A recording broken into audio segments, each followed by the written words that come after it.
Hello, today's poem we're considering is The Donkey by G.K. Chesterton. Before we start, if you haven't done so already, it would be fantastic if you would subscribe to our channel.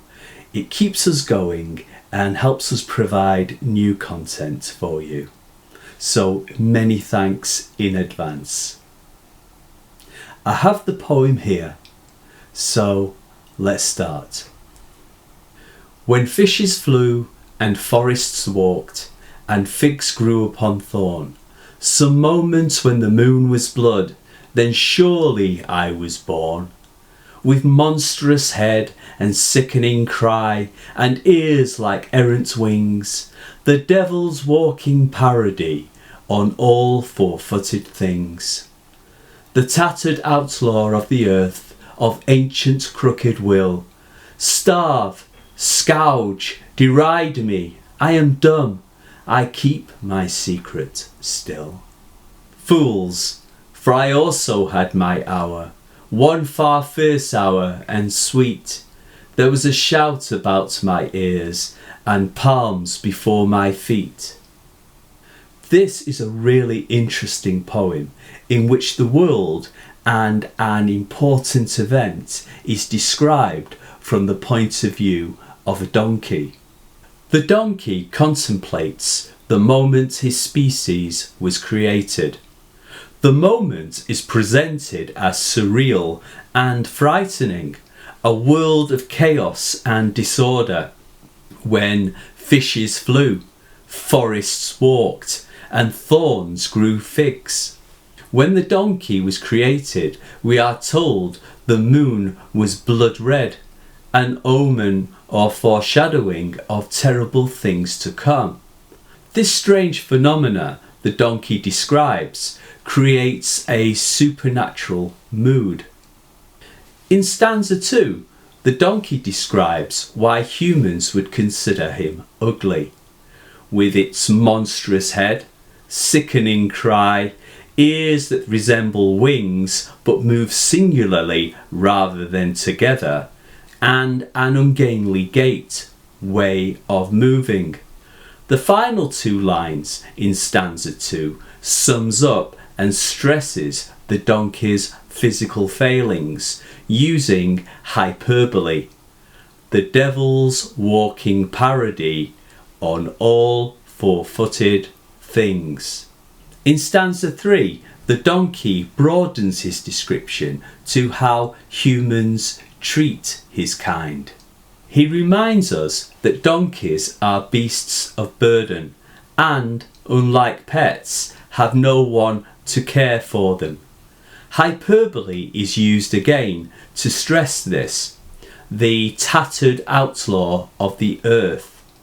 Tattered and starve, scourge, which means beaten and whipped, remind us that, unlike a horse, the donkey is uncared for and neglected by humans. Line 3 of stanza 3 lists how unkindly donkeys are treated. Despite this listing of how unkindly donkeys are treated, the donkey never complains. I am dumb, he tells us. The donkey bears his suffering stoically.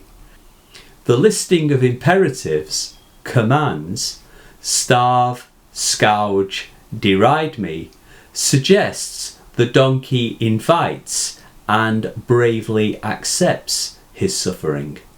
Dumb may suggest stupidity, but also silence, in that he has a secret that he keeps to himself. I keep my secret still, which intrigues the reader who wants to know what this secret is.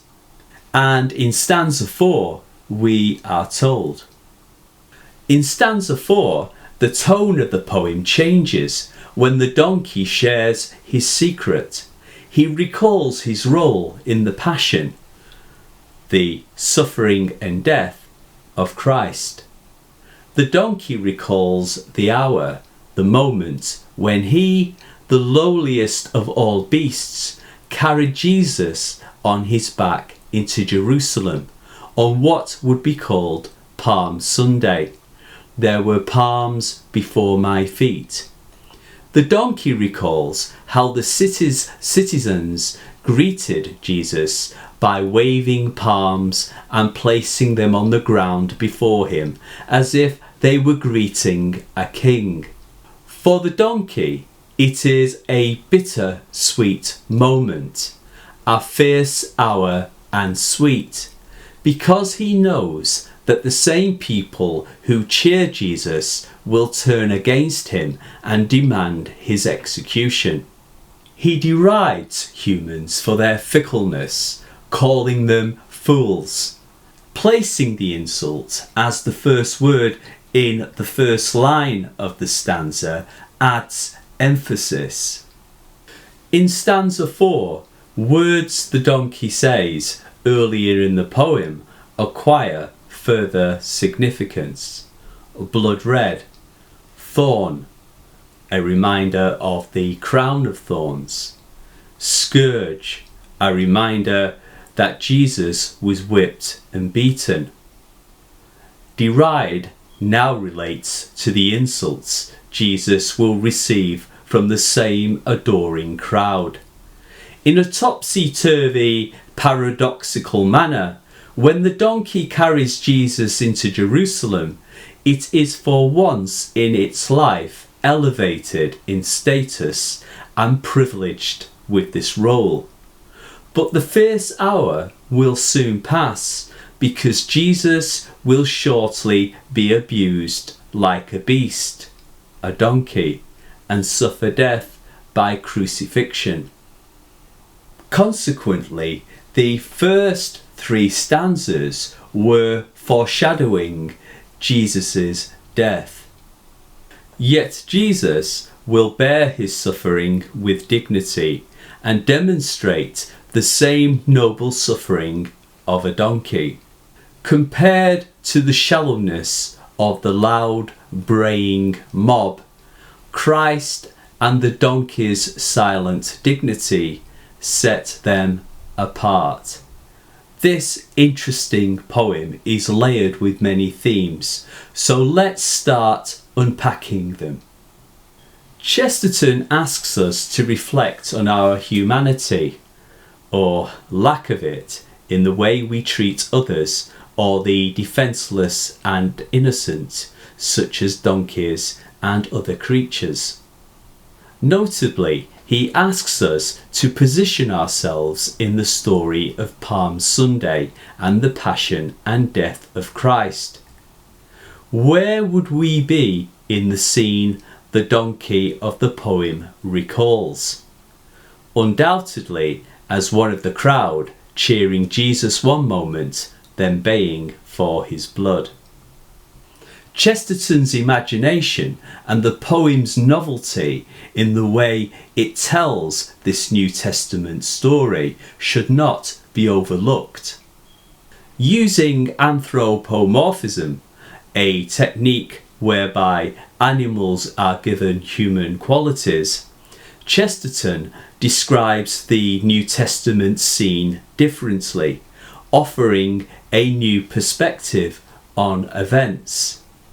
Using a simple rhyming pattern fits this theme, lending the poem the quality of a hymn or a psalm, and it makes the important message in the poem memorable. In Chesterton's retelling, the donkey is witness to momentous events.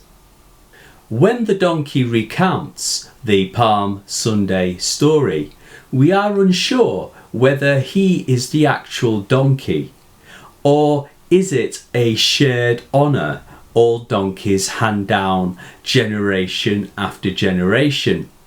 As the first stanza suggests, this recounting of the Palm Sunday story is out of time, which lends a sense of the supernatural and otherworldliness. It also reminds us of the story of Balaam's ass in the Old Testament, that it is often through the lowly, rejected outsiders that God chooses to speak his wisdom. Gilbert Keith Chesterton, 1874 to 1936, was a fine writer of poetry and prose. A Catholic convert, his work often explores religious and existential truths, the big questions about the way people live their lives and whether there is purpose in our existence, and if so, what is it? His writing would later inspire the atheist C.S. Lewis to convert to Christianity. Whatever your religious beliefs or beliefs about religion, Chesterton invites reflection and discussion. A good companion piece to this poem is Good Friday by Edwin Muir, and you can check out our video on that poem. Thank you so much for watching this video, and I hope you found it interesting and helpful. If you did like the video, please hit the like and also ring the bell. If you haven't done so already, please consider subscribing to our channel so we can keep making the content. Also, check out our other videos on writing and poetry analysis. If you like stories and storytelling, also check out our sister channel, Cast the Past. Thanks again for watching. Until next time, from Carol and me, write well.